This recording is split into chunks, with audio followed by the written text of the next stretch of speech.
Hello and welcome.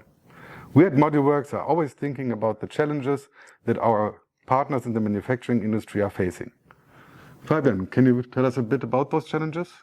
Yes, definitely. So we've been through an intensive thought process in order to analyze those manufacturing challenges. And one of which is that machine tools are getting increasingly more capable, while at the same time there is a lot of skilled labor that is about to retire. And so that is creating a huge need for automation and digitalization.